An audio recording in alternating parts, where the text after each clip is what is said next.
নমস্কার বন্ধুরা, বনশ্রী রন্ধনালয়ে আর একটি নতুন পর্বে সবাইকে স্বাগত জানাই। আজ নিয়ে চলে এসেছি লাউ চিংড়ির রেসিপি। গরমে লাউ চিংড়ি এইভাবে একবার বানিয়ে খাওয়ার অনুরোধ রইল। আর আমি লাউ চিংড়ি বানানোর জন্য আলুগুলো এরকমভাবে কেটে ভেজে নিয়েছি, আর লাউটা এরকম ছোট ছোট কেটে ধুয়ে নিয়েছি। আমি আলুটা ভেজে তুলে নিয়েছি, সেই অবশিষ্ট তেলের মধ্যে আর একটু তেল দিয়ে দিলাম। এখন এই তেলের মধ্যে শুকনো লঙ্কা ফোড়ন দেব, আর দেব হাফ চামচ জিরে, গোটা জিরে। শুকনো লঙ্কা জিরেটা ভাজা হয়ে গেছে। এখন আমি এর মধ্যে চিংড়ি মাছগুলো আগের থেকে কেটে ধুয়ে রেখেছিলাম, সেগুলো দিয়ে দিলাম হাফ চামচ, আর সামান্য একটু হলুদ দিলাম, আর লঙ্কার গুঁড়ো দিয়ে দিলাম হাফ চামচ, আর দিয়ে দিলাম স্বাদ মতো লবণ। আমি এখানে বেশি পরিমাণে মশলাটা দিয়ে দিলাম, কারণ আমি আর মশলা ব্যবহার করব না। এর মধ্যে আমি লাউগুলো দিয়ে একেবারেই রান্নাটা করব, সেই জন্য এই পরিমাণ মতো মশলা দিয়ে দিলাম। আর এখন আমি চিংড়ি মাছগুলো এই মশলার সঙ্গে ভালো করে ভেজে নিচ্ছি। চিংড়ি মাছগুলো ভাজা হয়ে গেছে। এখন আমি যে আগের থেকে লাউ কেটে ধুয়ে রেখেছিলাম সেগুলো দিয়ে দেবো এর মধ্যে। রেসিপিটা ভালো লাগলে একটা লাইক, শেয়ার, কমেন্ট করার অনুরোধ রইল। আর চ্যানেলটা যদি সাবস্ক্রাইব না করে থাকেন, এখন একবার সাবস্ক্রাইব করে দেবেন। তো লাউগুলো আমি নাড়াচাড়া করে একটু ঢেকে দিলাম। আর এই রেসিপিতে আমি কোনো জল ব্যবহার করব না, লাউয়ের থেকে জল এমনিই বেরোয়, সেই জলেই রান্নাটা হয়ে যাবে। এইভাবে ঢাকা চাপা দিয়ে দিয়ে রান্নাটা করব।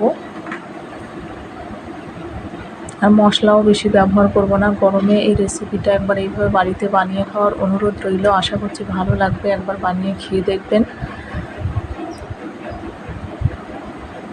তো এইভাবে নাড়াচাড়া করে দিচ্ছি। এখন আমি আগের থেকে যে আলুগুলো ভেজে রেখেছিলাম সেই আলুগুলো দিয়ে দিলাম। আলুগুলো একটু আগেই দিয়ে দিচ্ছি, কারণ কি এই লাউয়ের জলে আলুগুলো সিদ্ধ করে নেব। আমি আর এক্সট্রা জল ব্যবহার করব না, সেই জন্য আলুগুলো একটু আগেই দিয়ে দিলাম। দিয়ে এইভাবে নাড়াচাড়া করে ঢাকা চাপা দিয়ে রান্নাটা করে নেব। আবার একটু ঢাকা দিয়ে দিলাম। কিছুক্ষণ পর আবার ঢাকাটা খুলে আবারও তরকারিটা একটু নাড়াচাড়া করে দেব। আর দেখুন লাউটা একটু সফট হয়ে এসছে।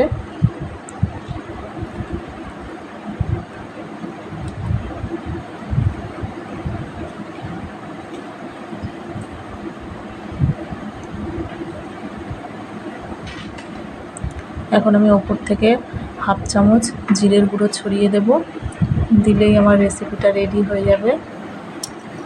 জিরের গুঁড়ো ছড়িয়ে দেওয়ার পর একটু নাড়াচাড়া করে ঢেকে দিয়ে গ্যাসের ফ্লেম অফ করে দিলেই আমার লাউ চিংড়ি রেডি হয়ে যাবে।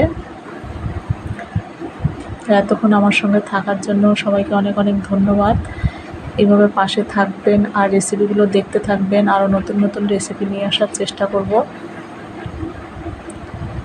আমার লাউ চিংড়ি রেডি হয়ে গেছে। এখন আমি এটা ঢাকা দিয়ে গ্যাসের ফ্লেম অফ করে দেব।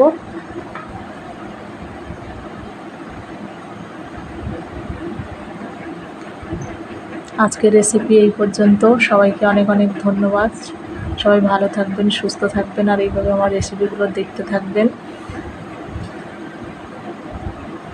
দেখুন কত সুন্দর দেখতে হয়েছে। থ্যাংক ইউ সবাইকে।